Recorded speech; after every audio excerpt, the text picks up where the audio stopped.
مہربانی جی، شکریہ بہت بہت آپ سب لوگوں کا، آپ تشریف لائے۔ اس گرمی میں آج بھی بلا کی گرمی ہے، دیکھتے ہیں کس طرف جاتا ہے۔ کچھ باہر کی گرمی ہے، کچھ گرمی اندر کریٹ کی جا رہی ہے بغیر کسی وجہ کے۔ آج جو عدالت میں ہوا عدت کیس کے کانٹیکس میں، وہ میرا خیال آپ لوگوں نے بھی اس کا وہ تماشا دیکھا ہوگا۔ ہمارے بھی لوگ گئے ہوئے تھے، یہ نعیم پنجوتا بھی وہاں تھے، انتظار کو بھی میں نے بلایا، وہ بھی شاید آ جائے۔ انہوں نے بھی اپنی آنکھوں سے دیکھا کہ اندر کس قسم کی زبان بولی گئی۔ مانیکا صاحب نے خان صاحب کی ذات کے بارے میں کیا کیا القاب جو ہیں وہ بیان کیے، کس کس طریقے سے انہوں نے انتہائی غلیظ اور گندی زبان استعمال کی۔ اور اس میں جب یہ سب کچھ کر رہے تھے تو ہمارے لائرز نے بسا اوقات جج صاحب سے ریکویسٹ کی کہ جی آپ اس کو روکیں، آپ اس کو کہیں کہ اس قسم کی گفتگو نہ کریں، لیکن جج صاحب نے پتہ نہیں کن وجوہات کی وجہ سے بالکل اس میں انٹروین نہیں کیا، اور وہ 10 منٹ جو اس نے مانگے تھے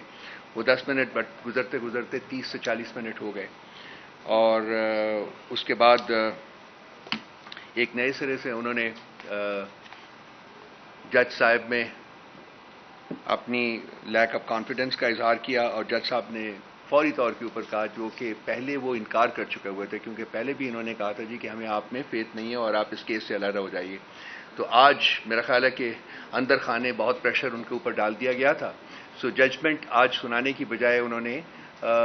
جو دوسری پارٹی تھی ان کے پہلے وکیل کو کہا کہ آپ اپنا کیس دوبارہ بیان کریں، اور پھر مانیکا صاحب کو کہا جی کہ آپ انہوں نے انٹرونشن مانگی تو ان کو فوری طور کے اوپر گرانٹ کی گئی۔ اور اس کے بعد جب غلیظ گفتگو کے بعد جب ایک نئے سرے سے جج صاحب میں لیک آف کانفیڈنس کا اظہار کیا گیا تو انہوں نے فوری طور کے اوپر ایک لیٹر لکھ دیا کہ جی یہ کیس جو ہے وہ کسی اور جج کے پاس بھجوایا جائے۔ میرا خیال ہے کہ ہر ایک بندہ جس کے پاس شاید آنکھیں نہیں بھی ہیں اس کو بھی نظر آ رہا ہے کہ جج صاحب کے اوپر کس قسم کا پریشر ڈالا گیا ہوگا، کس کس قسم کی ان کو دھمکیاں دی گئی ہوں گی، کس کس طریقے سے ان کو انٹیمیڈیٹ کیا گیا ہوگا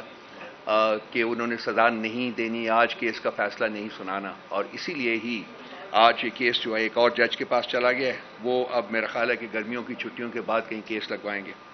سو ایک طرف تو یہ انتہائی بھونڈے مقدمات خان صاحب کے اوپر بنائے گئے تھے، اور جب وہ ایک ایک کر کے کریش ہوتے گئے تو اب یہ جو اسٹریٹجی ہے پاور ویلڈرز کی، صاحب اقتدار لوگوں کی، وہ یہ ہے کہ ان کیسز میں جو کہ کریش ہو چکے ہوں ورچولی، اور جج صاحبان نے صرف ان کی ججمنٹ دینی ہے، ان کو جتنا بھی زیادہ آپ ڈیلے کر سکتے ہیں وہ ڈیلے کیا جائے، اور وہ ججمنٹس نہ آئیں تاکہ خان صاحب اس وقت تک قید میں رہیں جب تک کہ ان کے خلاف کوئی اور بھونڈا مقدمہ نہیں بنایا جا سکتا۔ آپ بھی جانتے ہوں گے کہ توشہ خانہ کا ایک مقدمہ جس میں کہ سزا جو ہے وہ سسپینڈڈ ہے، اور ہم اس کی کواشمنٹ کی درخواست دے چکے ہوئے ہیں۔ توشہ خانہ کے اوپر ایک اور مقدمہ جو کہ آئی تھنک چوتھا مقدمہ ہوگا، کتنا چوتھا مقدمہ جو ہے وہ بنانے کی تیاریاں ہیں، اور ایک لا ہے جس کے تحت کہ ایک سزا کے، ایک قسم کی سزا کے اوپر صرف ایک مقدمہ بن سکتا ہے۔ تو یہ بھی ایک بڑی گروس قسم کی ایبریشن ہوگی جس میں کہ یہ ایک ہی جرم کے کانٹیکس میں چوتھا مقدمہ جو ہے وہ بنانے جا رہے ہیں۔ سو آبجیکٹو یہ ہے کہ جی اس مقدمے کو بنا کے اس میں سزا دلوائی جائے پہلے، اور اس کے بعد پھر اگر یہ جو باقی مقدمات ہیں جو کہ کریش ہونے کے قریب ہیں بلکہ ہو چکے ہوئے ہیں، پھر ان کو ٹھیک ہے جی کریش ہونے دیا جائے، لیکن خان صاحب کو جو ہے وہ جیل میں اور وقت جو ہے وہ گزارنا پڑے گا، بالکل ویسے ہی جیسے کہ شاہ محمود قریشی صاحب کے اوپر جبکہ ان کو نظر آ رہا تھا کہ ان کی بھی سائفر کے کیس میں رہائی ہو جائے گی، تو ان کے خلاف بھی انہوں نے کوئی 8-9 مقدمے ایک ہی گو میں 8-9 مقدمے جو ہے نا، اور مئی 9 کی جو ڈسٹربنسز تھی اس کے کانٹیکس میں ان کو لگا دیا۔ سو اگر سائفر کے کیس میں وہ آزاد ہو بھی جاتے ہیں تو پھر بھی وہ جیل میں رہیں گے، اور باقی کیسز جو ہے نا ان کو فائٹ کرنا پڑے گا۔ دیکھیے یہ جو کچھ بھی ہے، میں نے چھوٹی سی ذرا تفصیل آپ سے بیان کی ہے، یہ مطلب اس میں کہیں انصاف نظر نہیں آتا، اس میں کہیں بھی کوئی ایسی چیز نہیں نظر آتی جس سے کہ انسان کا کانفیڈنس ریاست کے سٹرکچر میں بنے کہ ریاست جو ہے چلیں اب تھوڑی سی امپروو کر رہی ہے اور آگے بڑھنے کا راستہ جو ہے اس کو کوئی مل رہا ہے۔ جو دن گزرتے ہیں اور ہر گزرتے دن کے ساتھ ایسا لگتا ہے کہ ریاست اور ریگریس کر رہی ہے، ریاست کے جو انسٹیٹیوشنز ہیں ان کے اوپر اسٹیبلشمنٹ کی جو پریشر ہے وہ اور بڑھتا جا رہا ہے، اور آج کا کیس ایک ٹپیکل اگزامپل ہے اس چیز کی کہ جو ریاست ہے اور ریاست کے کرندے اور جو جن کے پاس طاقت ہے، جو پاور ویلڈرز ہیں، ان کی حد الوسع کوشش یہ ہے اور یہ اس کو ڈیفینیٹلی انشور کریں گے کہ خان صاحب کو جیل سے باہر نہیں آنا چاہیے اور وہ اسی صورت میں ممکن ہے جبکہ ان کے کیسز کا فیصلہ جو ہے وہ نہ ہونے دیں. سو آج کا جو سین ہے وہ اس حالت میں بھی اپنے گروسم اور سکننگ قسم کے کنٹرولز کے ساتھ پھر انیکٹ ہوگا, شاید کتنی دفعہ انیکٹ کرنا پڑے. تو آج ہم لوگ انصاف کا قتل ہوتے ہوئے دیکھ رہے ہیں, ہم لوگ ریاست کو کمزور ہوتے ہوئے دیکھ رہے ہیں, ہم یہ تمام تماشا پچھلے 2 سال سے دیکھ رہے ہیں اور اس سے پہلے بھی 76 سال کے عرصے میں جو اسٹیبلشمنٹ کا رول رہا ہوا ہے. میں تو بار بار کہتا ہوں کہ اگر اس ملک میں کوئی مسئلہ ہے جس کی وجہ سے یہ ملک ترقی نہیں کر سکا تو وہ اسٹیبلشمنٹ کی ڈائریکٹ انٹرونشن ہے یا انڈائریکٹ انٹرونشن ہے اپنے اسٹوجز کے through, kicking the prime minister out and then kicking them back into power. یہ ختم, اس کے لیے ہماری جو جدوجہد ہے وہ جاری رہے گی. اور آج بھی ہم نے اسی اسٹیبلشمنٹ کا ایک انتہائی گھنونا رخ جو ہے وہ عدت کیس کے کانٹیکسٹ میں کمرہ عدالت میں دیکھا ہے. جب تک یہ ہوتا رہے گا نہ انصاف ملے گا, نہ آزادی ملے گی, نہ آئین بحال ہوگا, نہ قانون بحال ہوگا اور نہ ہی جمہوریت بحال ہوگی. سو ہماری جدوجہد جو ہے وہ اس کے خلاف ہے اور یہ ہم جاری رکھیں گے. احمد فرحاد کا کیس بھی آپ کے سامنے ہے. اتنے سارے دن اس کو حبس بجا میں رکھ کر پہلے اس کو میرا خیال ہے آزاد کشمیر باغ میں کہیں اس کی اپیرنس کروائی گئی کسی پولیس اسٹیشن کے اوپر اور وہاں سے کہا گیا کہ مظفر آباد میں اس کے خلاف ایک کیس اور درج ہے, وہاں بھیجا گیا تو وہاں سے وہ کیس کے سلسلے میں مجھے آخری اطلاعات ملی تھی کہ اس کو وہاں سے چھوڑ دیا گیا ہے. تو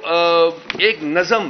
نظم حقائق پر مبنی ایک نظم لکھنے کی پاداش میں ایک انسان کے ساتھ پچھلے 1 مہینے میں 1.25 مہینے میں کیا ہوا. ہم یہاں بیٹھے ہوتے ہیں, ہمیں یہ نہیں پتا ہوتا کہ یہاں سے ہم اٹھ کے گھر بھی جائیں گے کہ نہیں جائیں گے. یہ میرے چہرے کے اوپر ایک داغ جو ہے وہ تو موجود ہے, شاید ساری زندگی جو ہے وہ میرے ساتھ رہے, لیکن جو ریاست کے اوپر گھنونے دھبے جو لگائے جا رہے ہیں ایوری ڈے, ہر دن کے ساتھ, وہ کبھی نہیں دھلیں گے. اور یہی لوگ جو کہ آج ظلم و بربریت کا جنہوں نے بازار گرم کیا گیا ہے, کل ریاست اسی کے شکنجے میں آئیں گے اور سنوائی ہوگی. سنوائی کے بغیر ریاست آگے نہیں بڑھ سکتی ہے. سو جو لوگ رسپانسبل ہیں ان کو اکاؤنٹیبل بھی ہونا پڑے گا. جھوٹی کہانیوں کے اوپر مقدمے بنائے جاتے ہیں اور پھر ریاست کی تمام تر جبر اور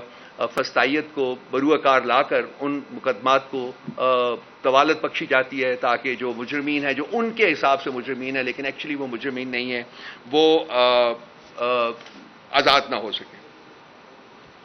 اس وقت خان صاحب کے خلاف جو عدت اور سائفر کے مقدمے ہیں وہ بالکل ورچولی ختم ہو چکے ہوئے ہیں, وہ کریش کر چکے ہوئے ہیں اور ان میں سے آج ایک کا ججمنٹ آنی تھی وہ نہیں ہے. اب وہ دیکھتے ہیں کب آتا ہے. اسی طرح سے سائفر کا جو مقدمہ ہے وہ بھی کریش کر چکا ہوا ہے. توشہ خانہ میں خان صاحب کی سزا سسپینڈ ہو چکی ہوئی ہے اور القادر کے اوپر بیل کی ہے. سو یہ مطلب ایکچولی تو یہ تمام مقدمات آلریڈی ہو جانے چاہیے تھے اور خان صاحب کو جیل سے باہر آنا چاہیے تھا, لیکن ابھی تک وہ موجود ہیں. اور ہمیں خوف ہے وہ اس چیز کا ہے کہ اور مقدمات بھی ان قریب جو ہے وہ ان کے خلاف رجسٹر کیے جائیں گے. سو یہ تو آج کا جو ہوا ہے گند, اس کی کچھ کہانی ہے. باقی کچھ ہمارے پی ٹی آئی کے نیریٹو کے بارے میں کچھ مسگیونگس کریٹ کی جا رہی ہیں اور ہمیں پتہ ہے کہ ان کے پیچھے کون سی طاقتیں کار فرما ہیں. ایک تو 1971 کا جو ڈیبیکل تھا اس کے بارے میں بہت سی مسگیونگس کریٹ کی جا رہی ہیں. آپ دوستوں میں سے جنہوں نے حمود الرحمان کمیشن رپورٹ پڑھی ہے, اور میں نے I am one of those fortunate people who got a copy very early, اور میں نے وہ پڑھی ہے, اس میں کہیں بھی فوج کے بارے میں کوئی غلط بات نہیں کہی گئی, بلکہ کئی جگہوں کے اوپر کہا گیا ہے کہ فوج بہت بہادری سے لڑی. It was a failure of the leadership. اور اس میں ایک شخص کی بات بار بار کی گئی ہے جس کا نام تھا جنرل یحییٰ خان, آغا محمد یحییٰ خان, کہ اس نے اپنے اقتدار کو طوالت دینے کے لیے ریاست کو داؤ پر لگایا اور ریاست کے 2 ٹکڑے ہوئے. یہ اس وقت کی کہانی ہے 1971 کی, جب ایک شخص, ایک مطلق العنان حکمران نے اپنے اقتدار کو مزید طوالت دینے کے لیے ریاست کو داؤ پر لگایا اور 54% آف دا ریاست جو تھی وہ سیٹ کر گئی, وہ انڈیپینڈنٹ ملک بن گیا وچ از کالڈ بنگلہ دیش ناؤ. سو پیرلل جو ہم ڈرا کر رہے ہیں وہ اس وقت میں اور آج کے وقت میں کر رہے ہیں کہ آج بھی ایک شخص واحد اپنی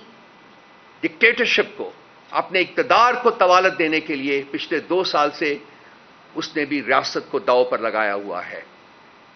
ہم اس زوم میں ہیں کہ مشرقی پاکستان 1000 میل دور تھا اور شاید وہاں لڑنا ہمارے لیے اتنا آسان نہیں تھا جتنا کہ یہاں ہوگا. ہم اس زوم میں ہیں کہ ہم یہاں ملک کا کوئی حصہ جو ہے وہ سیسیڈ نہیں کرنے دیں گے یا وہ الگ نہیں ہونے دیں گے. لیکن اگر آپ صرف ایک دائرانہ نظر ڈالیں تو اس وقت پاکستان کی 6 اکائیاں ہیں. 4 آپ کے پروونسز ہیں، گلگت بلتستان ہے اور آزاد کشمیر ہے. ان میں سے آزاد کشمیر ریسٹو ہے، گلگت بلتستان ریسٹو ہے، بلوچستان عرصہ دراز سے ریسٹو ہے، کے پی جو ہے وہ لٹرلی ایج کے اوپر ہے. تو کیا الٹیمیٹلی ہم نے پاکستان کی شکل پنجاب اور سندھ کی شکل میں دیکھنی ہے؟ اور جو شخص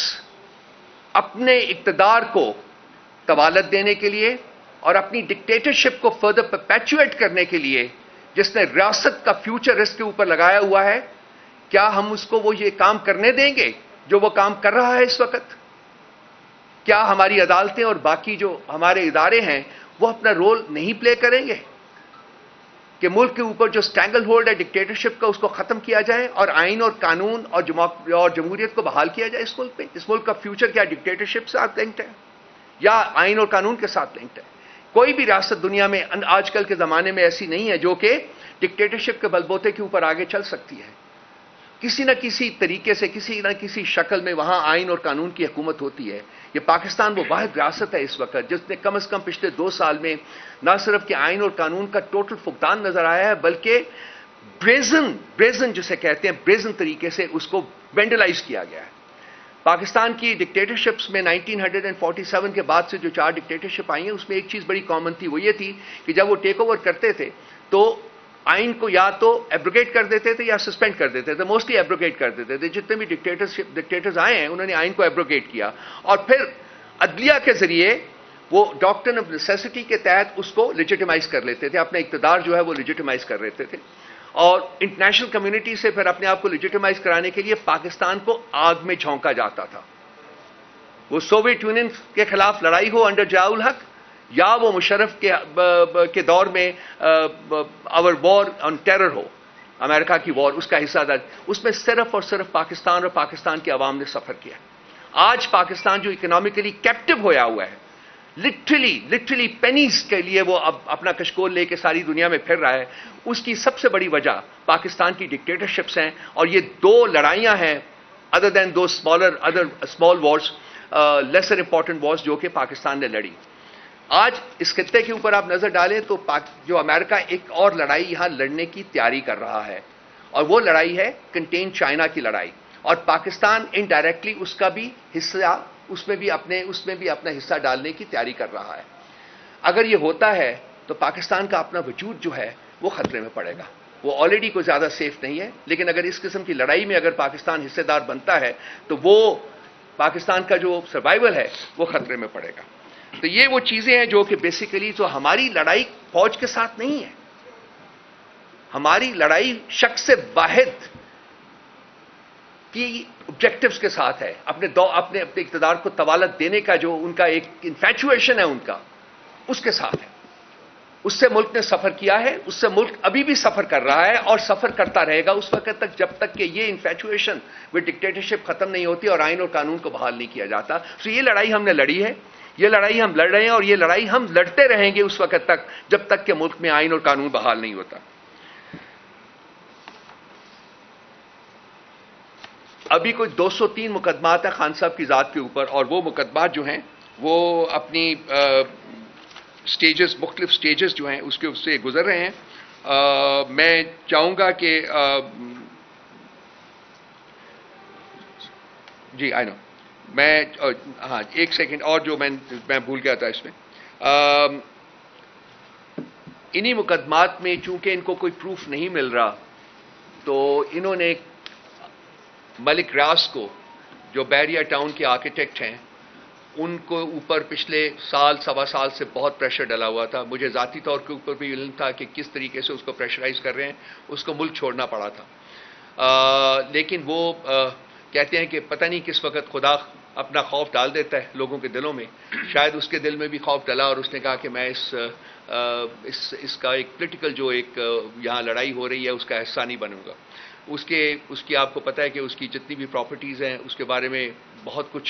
سے ایکشن لیے گئے ہیں. کل رات کو بحریہ ٹاؤن راولپنڈی میں ایک اسالٹ بھی کیا گیا، ایمبوش کیا گیا اور وہاں سیل کر دیا گیا اس گھر کو، اور ریکارڈ جو تھا وہاں کا سارا وہ قبضے میں لے لیا گیا. لیکن اس کے بعد پھر ایک ملک ریاض کی ایک اسٹیٹمنٹ آئی ہے کہ میں کسی صورت میں اس لڑائی کا حصہ نہیں بنوں گا، میں اپنا بزنس جو ہے وہ جاری رکھوں گا. اور میری اطلاع کے مطابق 3 دن پہلے، میرا خیال آج بھی وہ دبئی میں ہی ہے، جناب صدر پاکستان بھی گئے ہیں وہاں، اور سنا ہے کہ ذاتی طور کے اوپر بھی انہوں نے اس سے ملاقات کرنے کی کوشش کی ہے. مجھے نہیں پتا کہ ملاقات ہوئی ہے یا نہیں ہوئی، لیکن مجھے یہ پتا ہے کہ وہ شاید اس کو اب بھی پریشرائز کرنے میں کامیاب نہ ہوں. تو یہ وہ محرکات ہیں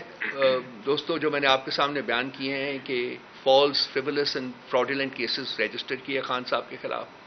وہ چھوٹی عدالتوں سے بزور شمشیر انہوں نے فیصلے لے لیے، لیکن جب بڑی عدالتوں میں پہنچے تو وہ سسٹین نہیں کر سکے، سب ایک ایک کر کے کریش کر رہے ہیں. اور اب یہ اور فیک قسم کی شہادتیں ملک ریاض کی ہوں یا کچھ اور لوگوں کی ہو، اور جیسے یہ خاور مانیکا جیسے گرے ہوئے گھٹیا لوگ جو ہیں ان کی شہادت ہو، اس کو 4-3 مہینے انہوں نے پکڑ کے رکھا ہے. آپ بھی جانتے ہیں، میں بھی جانتا ہوں کہ ان 3 مہینوں میں اس کے ساتھ کیا سلوک رکھا گیا ہوگا. اور آج وہ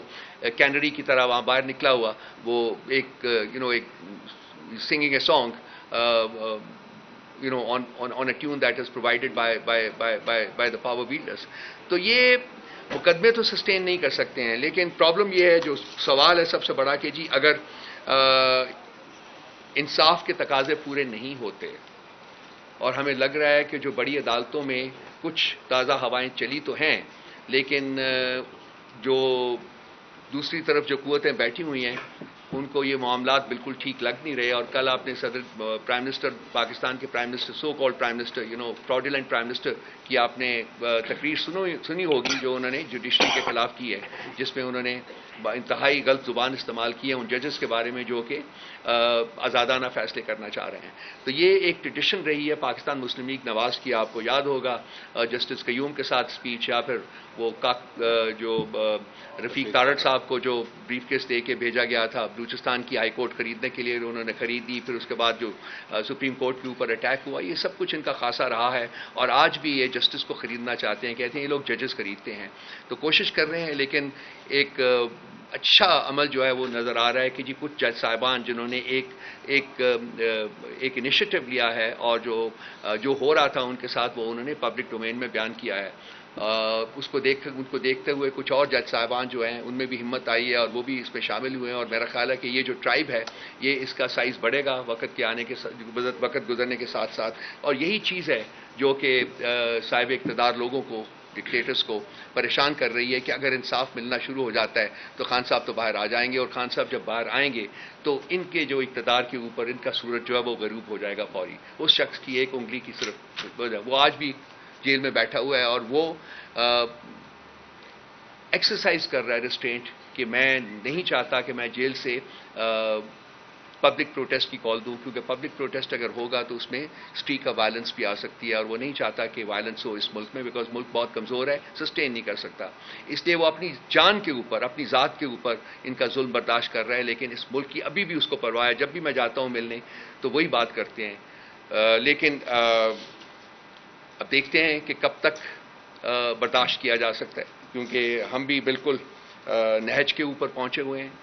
ہماری جو سپورٹ بیس ہے وہ ہمارے اوپر پریشرائز کر رہی ہے، ہمیں پریشرائز کر رہی ہے، اور ہمیں گالیاں دے رہی ہے کہ جی آپ کیوں نہیں پروٹیسٹ کال کنوین کرتے. اگر آپ لوگ، آئی ایم شیور آپ سوشل میڈیا کے اوپر جا کے دیکھتے ہوں گے، آپ خود ان کی زبان دیکھ سکتے ہیں کس قسم کا پریشر ہمارے اوپر پڑ رہا ہے. سو میرا نہیں خیال کہ زیادہ دیر تک ہم لاسٹ کر سکیں گے without giving out a call for public protest. اور اس کے بعد پھر کیا ہوگا؟ Well, it's very difficult to sort of, make a projection about it. So I hope کہ اس سے پہلے صاحب اقتدار لوگوں کو عقل آ جاتی ہے، ان کو اپنی رسپانسبلٹی کا احساس ہوتا ہے، اور وہ ملک میں آئین اور قانون کو آنے دیں. جو بھی اس کا راستہ ہے اس کو وہ اس کے راستے وہ آئین اور قانون ایکسرسائز ہونے دیں، تاکہ ملک میں انصاف ہو، اور وہ تمام لوگ جو کہ غیر منصفانہ، غیر آئینی اور بھونڈے قسم کے مقدمات میں انہوں نے زبردستی جیلوں میں رکھا ہوا ہے، وہ آزاد ہو سکیں اور ملک کا جو معاملات ہیں وہ آگے بڑھ سکیں. میں صرف نعیم سے یہ کہوں گا کہ اگر 2-3 منٹ میں آج کی جو کہانی ہے جیل کی اگر وہ بیان کر دیں کہ کیا ہوا، تو وہ میرا خیال ہے کہ آپ لوگوں کے لیے اس کو سمجھنا اور زیادہ آسان ہو جائے گا.